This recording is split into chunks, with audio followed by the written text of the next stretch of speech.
Quem aqui tem uma expectativa por algo que Deus fará na sua vida essa semana? Eu vim aqui nessa manhã para falar sobre isso, sobre um novo tempo de Deus. Algo que Deus tem preparado para agora, para aquilo que vai acontecer nas nossas vidas, aquilo que Deus está trazendo sobre a nossa casa e a nossa família. Você está aqui hoje porque Deus tem preparado o melhor para a sua vida. Amém? Meu Deus, 2 pessoas acreditaram nisso. Quem crê que Deus tem preparado o melhor para a sua vida? Levanta a mão. Ufa, glória a Deus. Gente, Mateus capítulo 7, versículo 11. Diz assim: se vocês, apesar de serem maus, sabem dar boas coisas aos seus filhos, quanto mais o Pai de vocês, que está nos céus, dará coisas boas aos que lhe pedirem. Deus está falando, nós, seres humanos, se nós somos maus, se nós somos falhos, se a gente tem medos, se a gente tem desafios, a gente prepara o melhor para os nossos filhos. Quem é pai e mãe aqui sabe. A gente deixa muitas vezes de fazer para a gente mesmo, para fazer para os nossos filhos. A gente se preocupa com o futuro deles, com aquilo que eles vão vestir, com aquilo que eles vão calçar, aonde eles vão estudar. Nós nos preocupamos com as pessoas que caminham ao lado deles. E aqui Deus está dizendo, vocês fazem tudo isso. Agora eu, o Senhor, farei algo muito melhor por vocês. Eu, o Senhor, tenho algo maior para a vida de vocês. Lá em Deuteronômio capítulo 32, versículo 11, Deus fala como Ele nos trata. Como a águia desperta o seu ninho, se move sobre os seus filhos, estende as suas asas, toma-os e leva sobre as suas asas. Deus quer que a gente voe como a águia. Deus quer nos ver em lugares altos. Deus quer nos fazer chegar longe. Aqui Ele fala sobre a águia, que ele desperta o seu ninho, ele se move sobre os seus filhos, ele estende as suas asas protegendo, ele nos toma e nos leva sobre as suas asas, para chegarmos ainda mais longe. Aqui no começo do louvor disseram, Deus está preparando um novo tempo. Deus tem algo poderoso para agora, para a sua vida. Talvez você não entenda muitas coisas que estejam acontecendo com você, mas é uma preparação. É algo que Deus está te capacitando para você acessar um novo nível, para você entrar por novas portas, para você conquistar novos territórios. Eu quero falar sobre isso, sobre o novo de Deus. Mas assim como a águia ela prepara os seus filhotes para que eles voem. A primeira coisa que a águia faz, ela prepara o seu ninho em lugares altos. Porque em lugares altos, os seus filhotes estarão ali, guardados, protegidos dos predadores. O lugar onde Deus nos leva é o lugar das alturas, é o lugar na presença dEle. Porque quanto mais próximo de Deus, quanto mais alto nós estivermos, mais nós estaremos protegidos. E o propósito do Senhor é sempre nos fazer crescer, porque se nós crescermos, nós estaremos no lugar da proteção dEle. Outra coisa que a águia faz é que ela ensina pelo exemplo. A águia ensina os seus filhotes a voar, voando próximo deles. Os filhotes estão ali no ninho, e a águia passa sobrevoando, ela passa mostrando para os filhotes como deve ser feito, ela começa a ensinar através do exemplo. Já parou para pensar que foi assim que Deus fez conosco? Quando Ele envia Jesus a essa terra, o que Ele está fazendo? Ele está nos ensinando pelo exemplo. E Jesus disse, olha, vocês vão fazer as mesmas coisas que eu faço, mas vão fazer até maiores. Por quê? Porque vocês estão aprendendo pelo exemplo. E quando nós nos aproximamos de Deus, nós estamos aprendendo na prática, pelo exemplo dEle, pelo caráter dEle. Agora chega o momento em que a águia, ela precisa fazer os seus filhotes voarem. É o momento onde Deus precisa nos fazer sair de alguns lugares. Às vezes Deus olha para a nossa vida e diz, chega, basta, é tempo de você viver coisas novas, é tempo de você ir além. Não dá para o filhote crescer, ficar recebendo o alimento da fêmea, do macho, apenas engordando naquele ninho e não cumprir o propósito que ela deve cumprir, que é voar, que é desbravar, que é conquistar novos territórios, que é ir além, que é viver o seu propósito. Então, a águia, ela faz algo interessante. Ela começa a tirar a penugem do ninho. Ela começa a tirar o conforto do ninho. Então, toda aquela penugem é retirada e ficam apenas ali os espinhos pontiagudos, para que o filhote que precisa voar não esteja tão confortável. O filhote que precisa sair daquele lugar já não se sinta confortável naquele lugar que já não é mais dele. Na minha vida e na sua vida tem momentos que Deus vai remover as penugens, porque se Ele não remover, a gente não vai querer sair do lugar do conforto. Se Deus não remover algumas coisas, a gente não vai ser impulsionado. Se Deus não remover, a gente vai querer ficar no mesmo lugar a vida inteira. Ei, mas uma vida com Deus é de vitória em vitória, é de novas conquistas em novas conquistas. O que Deus quer para a gente é muito maior do que a gente está vivendo hoje. Nós podemos passar pelo tempo da preparação, sim, vamos passar, mas nós não devemos ficar em lugares por muito tempo, porque existem novos voos, existem novos horizontes que Deus tem para cada um de nós. Deus quer que a gente desbrave de novas conquistas. É quando a gente não entende o porquê algumas coisas não têm dado certo. A gente não entende o porquê algumas portas têm se fechado. Algumas coisas não têm acontecido do jeito que a gente esperava. E são aqueles espinhos que começam a nos incomodar, mas estão ali nos incomodando para a gente perceber que aquele não é mais o nosso lugar. São relacionamentos que já não encaixam mais. São oportunidades que não acontecem.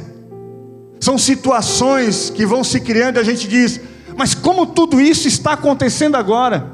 Nesse ninho tão confortável que eu tinha até aqui, nesse lugar que foi tão bom durante algum tempo, o lugar onde Deus me cuidou, o lugar onde Deus me alimentou, o lugar onde Deus estava ali comigo, e agora parece que eu só sinto os espinhos. Na verdade, é Deus dizendo para você: ei, tem um tempo novo chegando, existe algo além para você. Sai desse lugar, porque eu te fiz não para ficar num ninho, eu te fiz para voar, eu te fiz para desbravar novos horizontes, eu te fiz para chegar mais longe, eu te fiz para cumprir o propósito que eu tenho para a sua vida. Os espinhos, eles são necessários para nós. Agora, ao contrário do que muita gente acha, a águia, ela não empurra o filhote do ninho e diz: te vira, vai que é tua, ou tu bate asa ou tu morre. E as pessoas acham que Deus é assim, que Deus muitas vezes diz: ó, vai, te vira, não quero mais saber, já fiz a minha parte, agora é contigo. Não, Deus não nos coloca medo, Deus não nos assusta, Deus não nos empurra para lugares aonde a gente não deveria estar, e Deus não nos abandona. A águia, quando o filhote está ali para dar os primeiros voos, ela está próxima, ela está cuidando, e se alguma coisa der errado, ela vai e socorre, e ela age com paciência, até que aquele filhote consiga voar sozinho. É assim que Deus faz comigo e com você. Deus não quer nos destruir, Deus não quer nos assustar, nos empurrar, Deus não nos abandona, Ele está em todo momento nos acompanhando nos nossos voos. E às vezes é difícil dar os primeiros voos, às vezes é difícil se lançar para novos desafios, às vezes é difícil a gente acreditar em algumas coisas, mas o Senhor, Ele está ali em todos os momentos, comigo e com você, porque se alguma coisa der errado, Ele vai nos socorrer, Ele vai estar conosco, até que a gente consiga suprir, até que a gente consiga cumprir o propósito que Ele tem para as nossas vidas. É assim que Deus faz comigo e com você. Mas o tempo novo de Deus, os novos voos, as novas conquistas, os novos horizontes, eles requerem algumas coisas diferentes, minha e de você. Uma águia filhote, ela precisa ter um novo comportamento. Ela já não é mais uma presa, mas ela é um predador.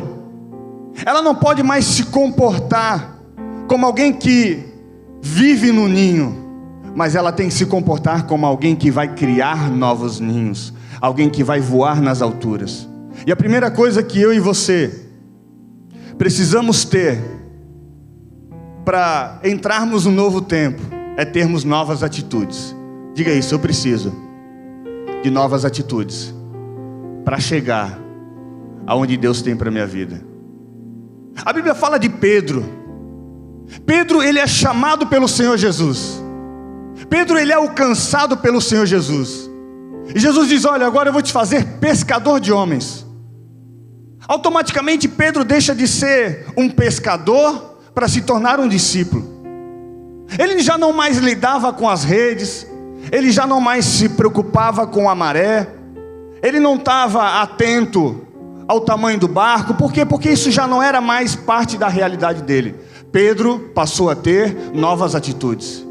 Ele estava com Jesus, ele auxiliava o mestre, ele atendia a demanda das pessoas, ele trazia pedidos de oração, ele passou a caminhar com Jesus. Mas olha o que acontece com Pedro. Nessa mudança, Pedro ainda não tinha as atitudes completas ou perfeitas de alguém que seria um pescador de homens. Porque a primeira coisa que acontece com Pedro é quando vão prender Jesus. Primeira coisa que Pedro faz, quando vão colocar a mão em Jesus, ele passa a mão na peixeira, corta a orelha do soldado de Malco, e ele diz: ninguém vai tocar no mestre. Pedro estava querendo usar as mesmas armas de quando ele era pescador. Imediatamente Jesus cura aquele homem e diz: ei, não é assim que nós vamos vencer as nossas guerras. Deixa eu cumprir o meu propósito. O problema é que quando Deus quer nos promover, Deus quer nos levar a conquistar novos territórios, a gente quer usar armas antigas, que não fazem mais parte da nossa história. Pedro, com aquela faca, com aquilo que ele tinha nas suas mãos, ele achou que ia resolver o problema. E eu digo para você, aonde Deus quer te levar, para onde Deus vai nos levar, isso vai requerer um outro tipo de arma, que não são as armas naturais, que não é aquilo que vem do nosso passado, que não é aquilo que vem do velho homem, da velha mulher, mas é aquilo que nós devemos carregar na presença de Deus, porque a partir de então, as nossas atitudes são diferentes, as nossas armas passam a ser armas espirituais. Pedro, depois daquilo, ele erra de novo. Ele era uma águia tentando bater asas, tentando voar. Pedro queria conquistar aquilo que Jesus havia determinado para ele, que ele seria um pescador de homens. Mas Pedro, ele nega Jesus 3 vezes. E o que Jesus faz? Agora se lasca, não conseguiu voar, o problema é teu. Não, Jesus estava ali próximo, dando uma segunda chance a ele. Pedro estava aprendendo sobre novas atitudes. Pedro estava aprendendo sobre confiar. E acima de tudo, sobre ter um compromisso firme com o Senhor, ainda que lhe custasse a própria vida. As nossas novas atitudes, elas precisam falar a respeito do nosso compromisso com Deus. Porque quando perguntaram para Pedro: Pedro, você não é um desses discípulos que estava com esse Jesus aqui que vai ser crucificado? Ele diz: não, eu não, estou fora, não, isso aí não é comigo não, vocês estão enganados, não sou eu. Pedro estava recuando diante do seu relacionamento com Deus. Pedro estava confiando muito mais no seu medo do que naquilo que Deus havia preparado para a vida dele. E quando nós confiamos mais na circunstância, mais no problema, mais no diagnóstico, nós estamos abrindo mão daquilo que Deus já determinou para as nossas vidas. Porque se o mestre havia dito para ele: você vai ser um pescador de homens, isso iria se cumprir. Nós não podemos abrir mão disso. Então as nossas novas atitudes em Deus, novas atitudes espirituais, porque quando nós temos novas atitudes, isso vai mover o sobrenatural. Aquele que era especialista em pesca, aquele que conhecia do mar, ele aprende durante uma tempestade a buscar ajuda em Deus. Aquele que tinha autoridade, Jairo, para mandar em todo mundo, ele aprende a pedir ajuda de Jesus, são as novas atitudes. A Bíblia diz que as nossas novas atitudes dizem para a gente amar os nossos inimigos, que aquele que quiser ser o maior tem que ser aquele que mais serve. Aquele que quiser salvar a sua própria vida vai ter que perdê-la. Aquele que é maduro deve ser como uma criança para entrar no reino dos céus. Que aquele que der menos terá dado mais, como a oferta da viúva. Que o paralítico vai andar, que o cego vai enxergar. Nós não podemos olhar para a nossa vida e querer conduzir com as velhas atitudes. Nós não podemos querer entrar num tempo novo carregando espadas que nós usamos lá atrás. Nós não podemos entrar num tempo novo abrindo mão de um compromisso com Deus, porque onde Deus quer nos levar vai exigir um compromisso completo, uma aliança total com o Senhor Jesus. A primeira coisa que nós devemos ter são novas atitudes, porque essas novas atitudes, elas vão mover o sobrenatural sobre as nossas vidas. Outra coisa que nós precisamos ter são novos pensamentos. E eu vou falar aqui de novo sobre Pedro. Atos capítulo 10, versículo 9. No dia seguinte, por volta do meio-dia, enquanto eles viajavam e se aproximavam da cidade, Pedro subiu ao terraço para orar. Tendo fome, queria comer. Enquanto a refeição estava sendo preparada, caiu em êxtase. Viu o céu aberto e algo semelhante a um grande lençol que descia à terra, preso pelas quatro pontas, contendo toda espécie de quadrúpedes, bem como de répteis da terra e aves do céu. Então uma voz lhe disse: levante-se, Pedro, mate e coma. Mas Pedro respondeu: de modo nenhum, Senhor, jamais comi algo impuro ou imundo. A voz lhe falou segunda vez: não chame impuro ao que Deus purificou. Isso aconteceu 3 vezes, e em seguida o lençol foi recolhido ao céu. Pedro estava orando, Pedro estava buscando a Deus, e ele tinha fome. A Bíblia diz que vem um lençol cheio de animais, e uma voz que disse: Pedro, mata e come. E por 3 vezes disse a ele, e ele disse: não vou comer, porque jamais comi algo impuro. Mas Pedro, não chame impuro aquilo que pertence a Deus. O novo tempo de Deus vai requerer uma nova mentalidade, novos pensamentos. Pedro, pela sua tradição, Pedro, pela sua religiosidade, Pedro, por considerar o seu passado, ele não usufruiu daquilo que era novo de Deus para a vida dele, pela sua forma de pensar. Porque para os judeus aquilo era impuro, mas Deus disse: coma, porque eu estou fazendo isso puro. Existem momentos na nossa vida que a gente precisa mudar o nosso pensamento, a nossa forma de ver, de enxergar as coisas, o nosso sistema de crença, porque a gente está olhando para oportunidades, para aquilo que Deus traz a cada um de nós. Aquilo veio para suprir uma necessidade de Pedro, mas a gente está dizendo: não, Senhor, eu não sou digno disso. Não, Senhor, isso é demais para mim. Não, Senhor, isso é impuro. A minha mãe me falou que eu não posso. Lá da cidade onde eu vim, ninguém conquistou isso. Senhor, quem sou eu para orar pelos enfermos e eles serem curados? Meu Pai, eu abrir o GR e ministrar? Ei, o novo tempo de Deus requer que você tenha novos pensamentos. O novo tempo de Deus quer que você pense nas coisas de uma forma diferente. O novo tempo de Deus exige que você veja a oportunidade de Deus, não com os seus próprios olhos, mas com os olhos daquele que te prometeu e daquele que te apresentou cada uma das oportunidades. Pedro não acessou o novo de Deus devido à sua tradição, seu sistema de crença. Romanos capítulo 12, versículo 2 diz: e não vos conformeis com este século, mas transformai-vos pela renovação da vossa mente, para que experimenteis qual seja a boa, agradável e perfeita vontade de Deus. O novo tempo de Deus traz aquilo que é bom, aquilo que é perfeito e aquilo que é agradável. Mas nós precisamos mudar o nosso sistema de crença. Nós precisamos ter uma nova forma de pensar. Nós precisamos ver como Deus vê e pensar como Deus pensa. Olhar para aquilo que está diante de nós. Como Deus imagina a minha família. Como Deus vê o meu trabalho hoje. O que Deus pensa a respeito do ministério que Ele tem para mim. Porque cada um de nós carrega um chamado, um propósito de Deus, um ministério também. Você vai alcançar pessoas que eu não vou alcançar, e eu vou alcançar pessoas que você não vai alcançar. E nós todos juntos, se nós mudarmos o nosso sistema de crença, se nós passarmos a olhar para as pessoas como Deus enxerga elas, a gente vai alcançar toda essa cidade, toda essa nação para o Senhor Jesus.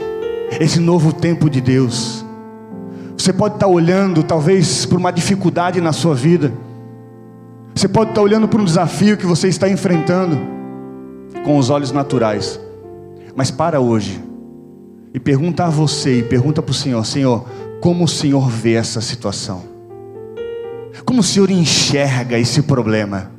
Talvez aquilo que é para você um problema é oportunidade para Deus mudar a tua história.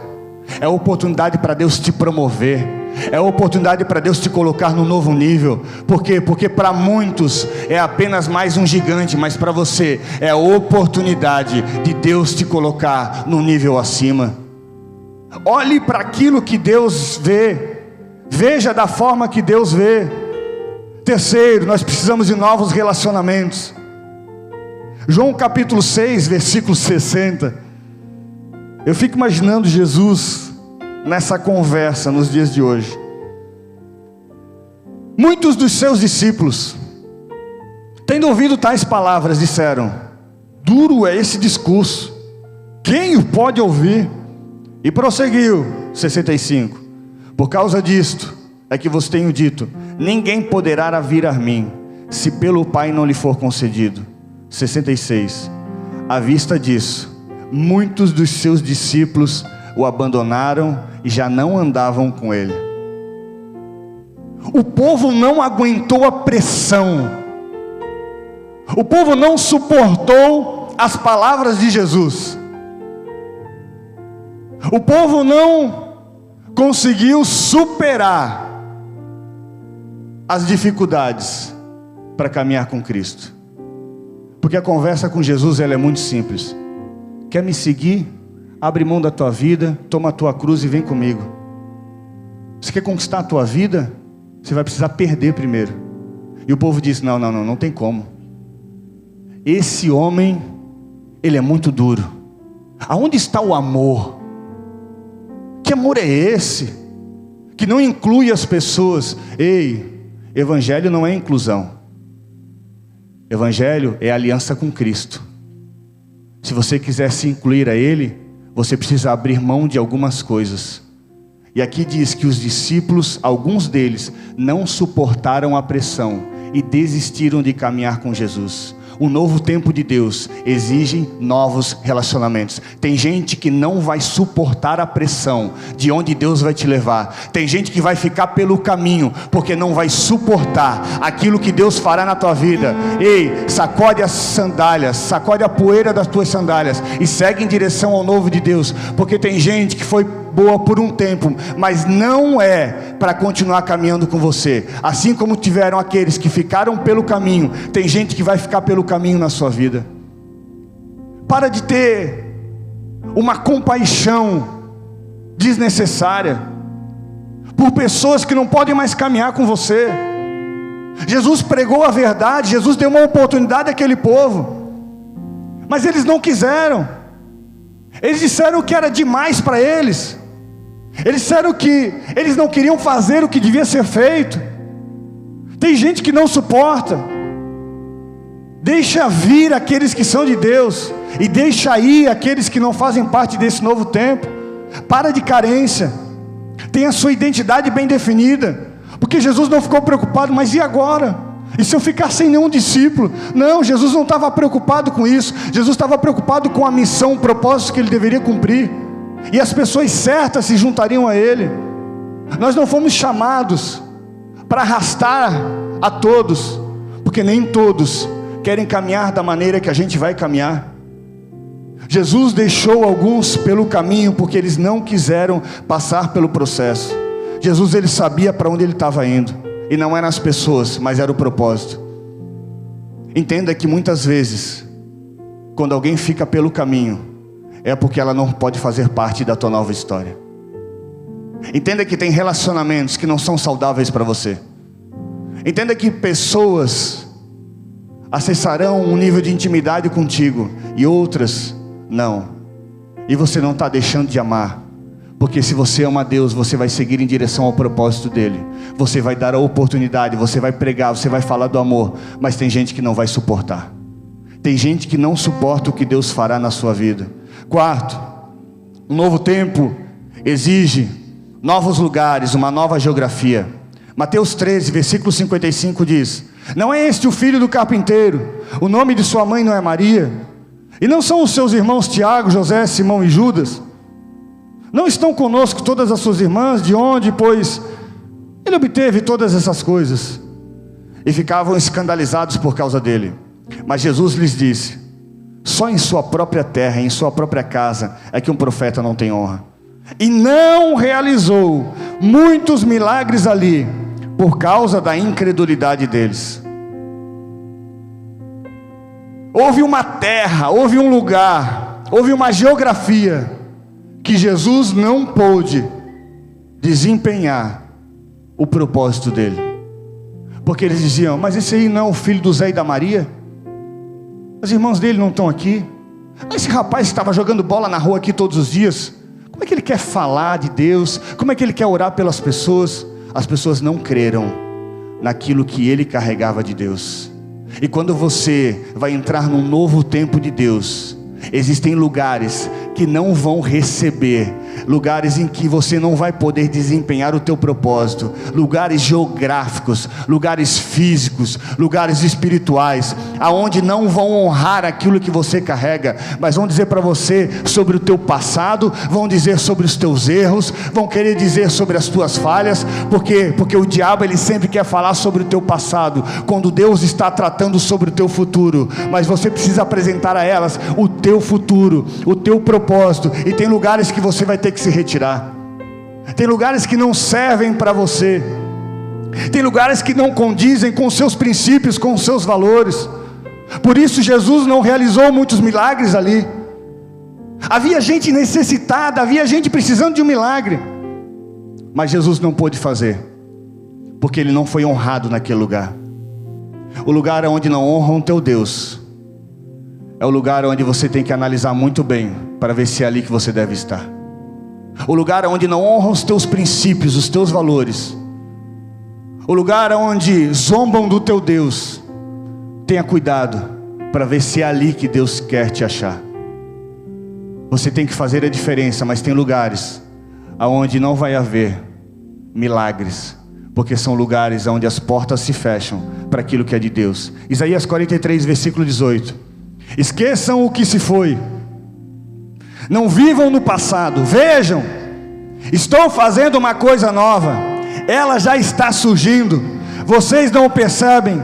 Até no deserto vou abrir um caminho e riachos no ermo. Aqui Deus está falando: ei, esqueça o teu passado, esqueça aquilo que você viveu, porque até no deserto Deus vai abrir um caminho, Deus vai abrir portas. Esse novo tempo de Deus vai surgir de lugares aonde você não imagina, de lugares aonde você talvez esteja dizendo: é um deserto, aqui Deus me trouxe para morrer. Não, é o lugar onde a porta de Deus vai se abrir, é onde o novo tempo de Deus vai chegar, é onde a oportunidade vai surgir, é o lugar onde Deus vai te honrar. Quando Deus decide fazer algo novo, Ele não pede permissão, Ele decide abrir a porta que não existia, Ele decide fazer florescer no deserto, para que todos saibam quem Ele é.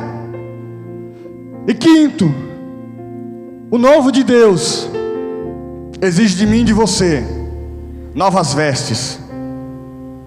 As vestes, elas falam a respeito de uma nova autoridade.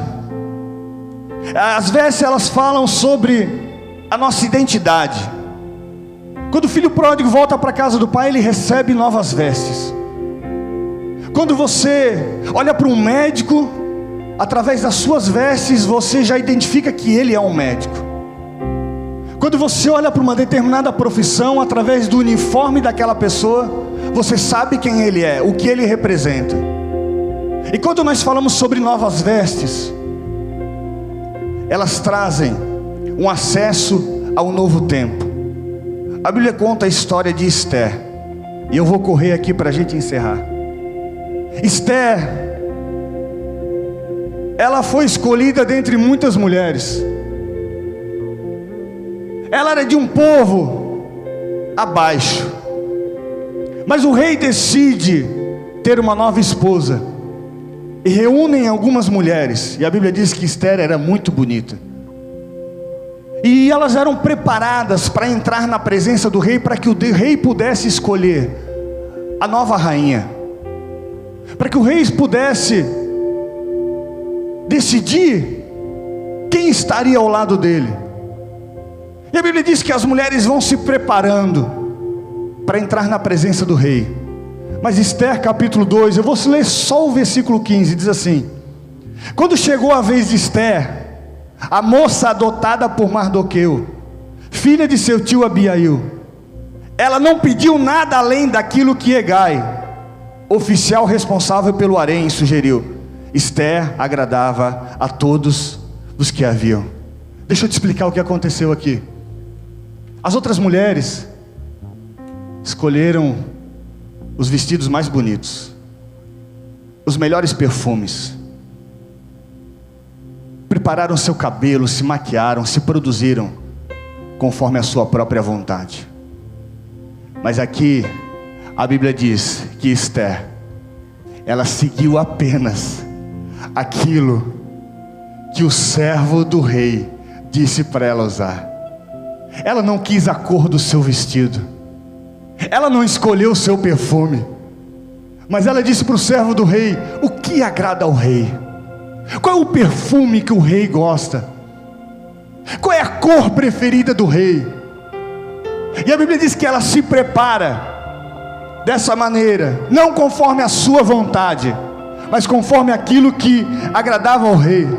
E eu vou ler o versículo 17 para você. Diz: ora, o rei gostou mais de Esther do que de qualquer outra mulher, e ela foi favorecida por ele e ganhou sua aprovação, mais do que qualquer outra das virgens. Então ele lhe colocou uma coroa real e tornou-a rainha no lugar de Vaste. Quando você decide sobre as vestes que te levarão a um novo tempo, não são as suas vestes, não é aquilo que você deseja, porque talvez durante muito tempo da sua vida você fez as suas próprias escolhas, você se vestiu com aquilo que você achava que era melhor. Mas há um momento da nossa vida que há um divisor de águas, onde nós escolhemos aquilo que Deus quer para nós. E isso fez com que Esther, mesmo diante de mulheres lindas, belíssimas, ela se destacou, e ela agradou o rei, e ela se tornou rainha. Olha para a tua vida hoje e pergunta: o que o rei gosta que eu use? O que vai agradar ao rei? O que me fará destacar diante dessa multidão? Aquilo fez com que Esther se tornasse a rainha por causa das vestes que ela decidiu usar. Talvez pediram para ela usar amarelo, quando a cor preferida dela era vermelho, mas ela disse: não tem problema, que não seja feita a minha vontade, mas que seja a vontade do meu Pai. Quando nós olhamos para a nossa vida e a gente começa a fazer essa análise, a gente diz que não seja a minha vontade, mas seja a vontade do Pai para mim. Porque quando eu estou fazendo a vontade do Pai, eu começo a acessar novos lugares, eu começo a chegar em lugares diferentes, eu começo a acessar aquilo que Deus tem para as nossas vidas. E segundo, além de Esther ter escolhido o que agrada ao rei, Esther usou as vestes apropriadas. O povo de Deus seria morto, havia um decreto Lá no versículo, no capítulo 5, o povo de Deus ia morrer, e Esther precisava intervir, mas ela não podia entrar quando quisesse na presença do rei, porque se isso desagradasse ao rei, ela seria morta. E ela decide interceder pelo povo junto ao rei, e ela se prepara, ela se consagra. Mas olha o que fala sobre as vestes dela. 3 dias depois, Esther vestiu seus trajes de rainha e colocou-se no pátio interno do palácio, em frente ao salão do rei. O rei estava no trono, de frente para a entrada. Quando viu a rainha Esther ali no pátio, teve misericórdia dela e estendeu-lhe o cetro de ouro que tinha na mão. Esther aproximou-se e tocou a ponta do cedro. E o rei lhe perguntou: que há, rainha Esther? Qual é o seu pedido? Mesmo que seja metade do reino, lhe será dado. Esther, numa situação de vida ou morte, ela coloca as suas vestes de rainha, e ela sabia aquilo que agradava ao rei. Imagina aquele dia, que poderia ser o dia da morte dela, o dia do fim de Esther. Ela entra na presença do rei, e o rei olha para suas vestes e diz: uau, Esther, Esther, o que você deseja? Pede o que você quiser. Ele estende o cetro. Aquilo era uma liberação para o acesso dela. Ali ela havia alcançado o favor do rei, e o rei pergunta: o que você quiser, me pede, se for até metade do reino, é seu, porque ela havia se vestido com aquilo que agradava ao rei. As nossas vestes, elas podem nos levar a um novo tempo. As nossas vestes, elas falam a respeito do nosso compromisso. As nossas vestes, elas nos trazem autoridade para acessar novos ambientes. E a Bíblia diz, eu não vou ler, mas Esther capítulo 8, versículo 15, que até o tio de Esther entra na presença do rei. Deixa eu ler aqui. Então Mordecai saiu da presença do rei com veste real, azul celeste e branco, como também com uma grande coroa de ouro e manto de linho fino e púrpura. E a cidade de Suzã exultou e se alegrou.